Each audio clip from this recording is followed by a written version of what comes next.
Hey, Khumo family, it's your boy Ryan Gibson here with another hopefully exciting Mini Masters. Today we're talking about agents. Who need them? What do you need them for? Do you know what they are? So first and foremost, the big question that is on everyone's lips are, do I need an agent?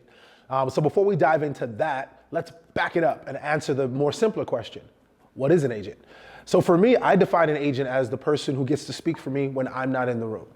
That's a heavy responsibility. They get to speak on my behalf hopefully for my purposes to get me opportunities. So you want to make sure that that heavy responsibility, that burden is placed in someone that you really, really trust. That is for me first and foremost. So let's talk about agents and managers. I'll lump them all together and then I'll explain what they do that's sort of different. So your agent's overall job, if you have one, is for them to be able to get you opportunities. Their job is to ensure that when their opportunities are presented, if you're an actor, a writer, a producer, a director, see, actor, writer, producer, I'm trying to think about everybody who agents represent. So actors, writers, producers, directors. Am I forgetting anybody? Actors, writers, producers, directors, DPs, so director of photography, stunt people, singers, if you're in that side of the industry, dancers, so anything to do with major performances, they will have an agent. That person or persons or business who will go out and secure opportunities for them.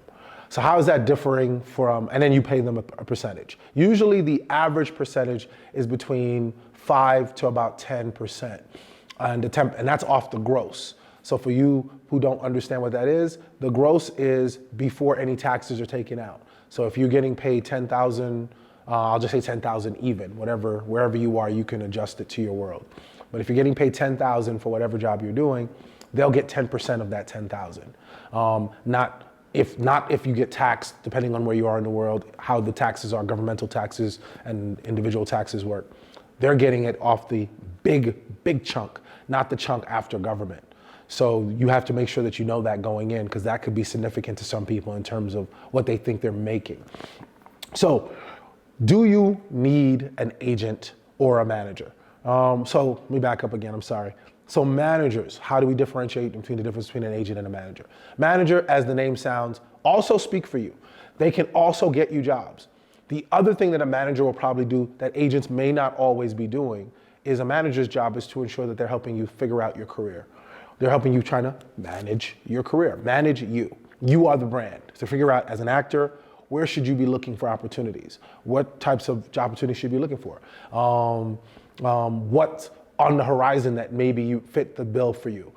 Again, they also should be speaking for you in rooms that you cannot get into. Both your manager and your agent should have that same dual job. So there's gonna be places that you obviously, as you build your career, if you think of yourself as the Tom Cruises of the world, there's probably not many rooms that he can't get into. If he makes a phone call and says he wants to be considered for a role, he'll be considered for that role. He doesn't have to audition because people already know what they're getting when they get a Tom Cruise. But if you're a Tom Jones or a Tom Smith, somebody that no one knows anything about, then your manager or agent's job is to ensure that they do their best to get your picture, your resume, your tape, whatever, into the room so that you can audition to showcase the director, the producer, whomever, what you're capable of. So you want to make sure that when you're making those choices, that's what you're doing.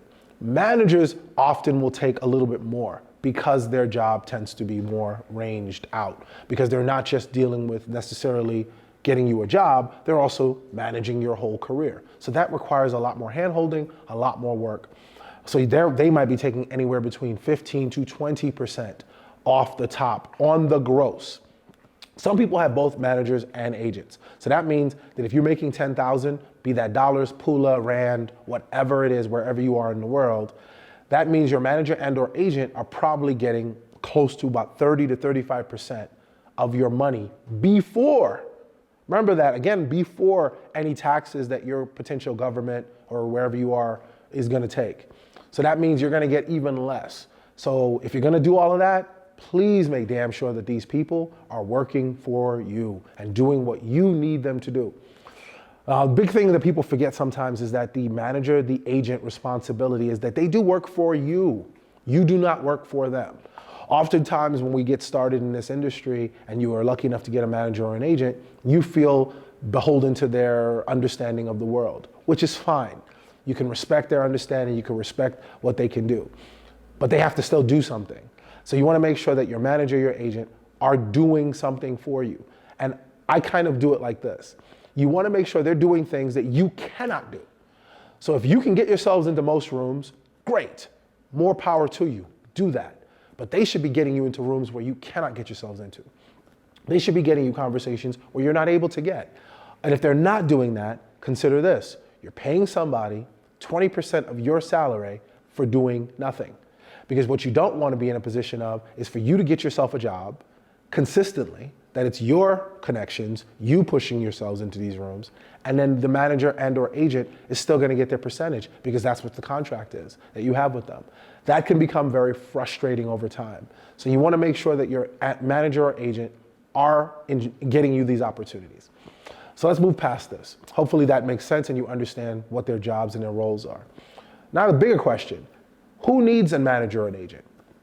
It used to be that back in the day, everybody felt like that was the need. That was the way in. If you didn't have a manager, you didn't have an agent, you couldn't push forward. But in this new world of online and the ability to be able to post your stuff and create opportunities for yourself, that's less the case. Because now you can put yourself into rooms and not even know that you've put yourself into the room. You can create an opportunity for yourself by getting something online and putting it out into the world, and all of a sudden, maybe a manager and or an agent might be calling you, or maybe a production company might be calling you because they hear about something you've written, something you've produced, something you've started, and they want to find out more about what you're able to do. That's not to say that these positions aren't important. Of course they're important because as a creative, many of us, most of us, don't want to deal with the business. We want to leave that in other people's hands, which is a huge error, and we'll get into that a little bit later. But I understand that. I myself I hate having to deal with the minutia of the paperwork and all that. You hope that your manager will deal with contracts and contract negotiations and all these type of things, so you don't have to. That doesn't mean that you shouldn't know what's going on or what the conversations are, because you don't want to mess out on a potential opportunity because you allowed your manager or agent to deal with it for you. And then you find out after the fact that they overreached, they overextended. They wanted something bigger than maybe the production company or the producing company or the studio was willing to give, and the opportunity was lost. As a result, if you had heard about it, you would have taken this just for the opportunity to be involved in whatever the platform happens to be, film, television, showcase, whatever. So as you sit at home and you're thinking to yourself, should I, as an actor, producer, director, whatever, writer, be running to get myself a manager or an agent? The short answer would be no. You don't have to go do that, at least not early on. The smarter move is to make sure you understand how it all works. Who do you want to talk to? Who are you as an artist? Where do you want to be? Because you don't want to go to a manager or an agent and have them define that stuff for you. That ends up becoming them telling you who you need to be, and that could become within itself a problem, because you get into a box that you're not comfortable in, and now you're trying to fit yourself in this space and make it work. It can become frustrating. It creates poor work energy for you. You don't like what you're doing anymore. A lot of people end up quitting the industry because they realize this is not where I want to be. I don't want to be the guy who writes only this. I don't want to be the girl who only acts in this. I don't want to be the guy who only directs this kind of stuff. And then conversely, maybe you do. But if you know that, then you can be having those conversations. So if you're going to if you are really keen on getting a manager or an agent, you have to make sure that they're working. I said it before, I'll keep saying it. You have to make sure they're working, and you have to be involved in your own business. Because remember, you're paying them. The money that they're getting is based on the money that they get for you, you hope. But it's also based on you. If you're a writer, it's based on what you've written. They weren't sitting in the room with you when you wrote it. You had to write it. If you're an actor, they're not going to be in the audition sitting there cheering you on and talking these guys into hiring you. You have to create those opportunities. So you have to make sure that you recognize your value in this whole scenario, that you are a very necessary part of the whole structure of the agent-client, manager-client relationship. And that you have to always keep in mind, as I'll keep saying it, they work for you. You do not work for them. They work for you. You're paying them. So make sure that you keep that in mind and that you let them know the things that you're interested in. You have to keep working. Don't assume that they're always going to find you stuff. You should keep working, and once you find something that's interesting, then you hand it over to them and say, hey, follow up with this for me, please, so that they can take it down the road and up the street, and through a professional way, business to business way, they can go talking to whomever company, studio, whatever business it is you're trying to get the connection with. They can take it down the road, and then you can hopefully trust that they'll close the deal. The one thing you can definitely be sure of is a manager and agent are always going to be looking for the most money out of a deal for obvious reasons. The more money that you make means the more money that they'll make. So that's always a plus when you know that that's part of their push. But it can be a negative if they're pushing so hard for you to get more money in places where maybe the money that's being offered is fine. And they might mess around and get you pushed out of a deal or an opportunity because they're reaching so high above what the studio, the company, whatever is asking for, that it throws it all off. So you want to make sure that you're being smart with your conversations with them about what's happening, that you're involved.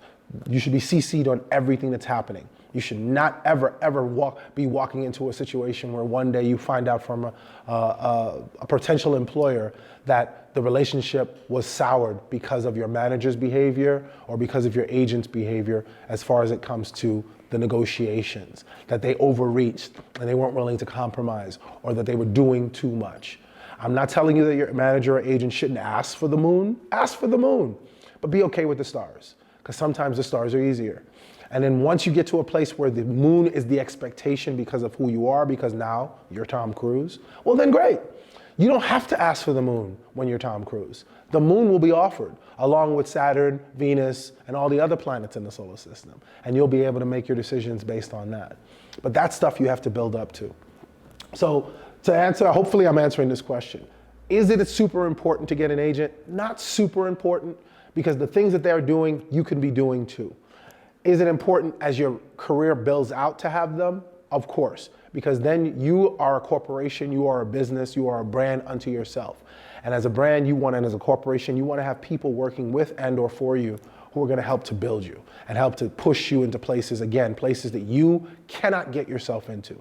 But if you can get yourself into all these places, why would you want to pay somebody 35% of your money at the beginning of your career? It's a lot. But if you can't, and you know you can't, then by all means. Also, when you're thinking about getting your manager or your agent or whoever, vet them, vet them, vet them, vet them, vet them. Make sure that you've taken time to look into them. Have they managed or been agent to anyone else? Go talk to those people. Get feedback from them. Find out if they're working. If those people, if their other clients aren't working, what makes you think you'll be working? Are you special? The assumption that most of us make is, yes, I'm so special that once they hire me or once they take me on and I'm working with them, they're gonna get me work. But if they're not getting the people they already have work, you're just walking into a place where no work is gonna happen. So you have to be making sure that you're being smart. A lot of people early on get friends to be their managers or agents. I'm not gonna say that that doesn't work, because it can. For instance, I know that LeBron James's producing partner, I believe, is his childhood friend. And he does a lot of his managing on a lot of the deals that he had. But I believe that guy I can't think of his name right now, went out about the business of learning. He went and taught himself everything he needed to know because he didn't want to take the chance of screwing up LeBron's opportunities. And so far, it looks like Maverick Carter, I believe that's his name. And I believe and he proceeded to do some incredible deals, structuring some incredible opportunities for LeBron and LeBron's companies. So you want to make sure that if you're going to have somebody who has never done it, your mother, your father, your sister, your cousin, your friend, but they have the aptitude for it, that they are learning, that they're willing to go and read up on what the job is, on what is expected, on what they can be doing. And you got to push them. They work for you. You have to push them. If they're going to be hiring somebody who's your friend, you have to push them and be able to tell them, hey, I need you to be better than my friend. You have to be better than the guy or girl or company I could have hired over there. You have to show me why this relationship, as our friendship relationship, can survive a business relationship. Because the reality is some relationships that start as friendships don't survive a business relationship. They end up becoming problematic because business and friendship don't always go together. The ability to be able to tell your friend, go to hell, is one thing. But to tell your business manager you're fired and then assume that you're still going to have your friendship, you got to have a really strong friendship and a strong basis. So be able to have real conversations about what this is going to look like. Have contracts, read your contracts, all of them. Always know what you're signing. Never sign anything just because somebody puts it in front of you. It happens, you get busy, life happens. Stop, take a moment. Ensure that you are first and foremost, you should be your first manager and you should be your first agent beyond anybody else. That's the important part. So to making sure that you're fighting for you, you should be able to fight for you stronger than anybody else can ever fight for you. And if you get somebody who fights for you stronger than you, by all means, hold on to them. Because then that person's gonna create opportunities for you. They're gonna they're gonna be value added to your world. They're gonna put you in places where your career can explode and grow and become. And you want that. I want that. Any creative worth their salt wants that. But you have to make sure that you are doing your part. It's not as simple as just hiring someone and then handing your portfolio over to them and going, all right, let me know when I work next. You have to keep on them. It should be weekly until it doesn't need to be weekly. And then it should be bi-week or bi-monthly, every 2 weeks. Until it doesn't need to be bi-monthly because they're calling you. Then it should be monthly. Then it should be every 6 months. Whatever it is that you have to do to ensure that they're getting you opportunities. If you're not talking to your manager or agent weekly, then what are you doing? Because then as soon as an opportunity comes, you're paying them for what? Who pays somebody 35% of money for doing nothing? Where does that happen? And if you're doing that currently, then you have to be asking yourself, why? And you have to be thinking, I have to let them go because it doesn't make any sense. If you're doing all the work, if you're getting yourself jobs, or if they've gotten you some jobs, that's great. Do they have a plan for you? Have you sat down with them and have a clear outline of what is the plan for your career for the next month, 2 months, 3 months, 6 months, year, 5 years? Can they see where it goes? If they can't see it, if you can't have those conversations, then what good are they to you? Because if you can sit down and say to them, this is my plan for myself, that's great, because you should have a plan for yourself. But you shouldn't. You should be sitting down and asking them, what's your plan for me? And if that plan doesn't align with yours, then you have other issues. Because then that means communication is poor. They don't understand who you are as an artist. They're not clear on where they're going to take you. And if they're not clear on where they're going to take you, you're going to end up nowhere. It is one of the most difficult decisions to make is to decide whether or not to get an agent, to keep an agent, to fire an agent. Because you develop personal relationships with these people because you go through stuff, good, bad, up and down, left and right. But the reality is this is business. And as long as you remember that part of it, that it's always for the first part, second part, and third part business, you'll survive it. So again, I hope that this answers the questions that were thrown out to us, which was about agents and the need for them and the want for them and the requirement for them. If you have any further questions around this topic, please make sure to reach out and let us know. And as always, I want to thank our guys at the Barber Hair Salon for keeping me lined up. I appreciate you guys. Thank you, CJ. Thank you, Becky, for the work that you guys continue to do here in Jaborone at the Game City. So if you're in Game City and you want to get yourself lined up, please head on over to the Barber Hair Salon. They will always have you leaving there with a smile because I leave there with a smile. So I hope that works out for you guys. In the meantime, in between time, thank you all for being with us again, sitting in on this little conversation. And if you have any other further questions, concerns, issues around the business of entertainment, please feel free to shoot it our way, and we'll make sure to turn that into another mini masterclass so that we can be answering the specific concerns of our Khumo family. So as always, please remember to tell a friend, to tell a friend, to tell a friend, to join us at our next mini masters. And I'll see you then. You guys have a good evening.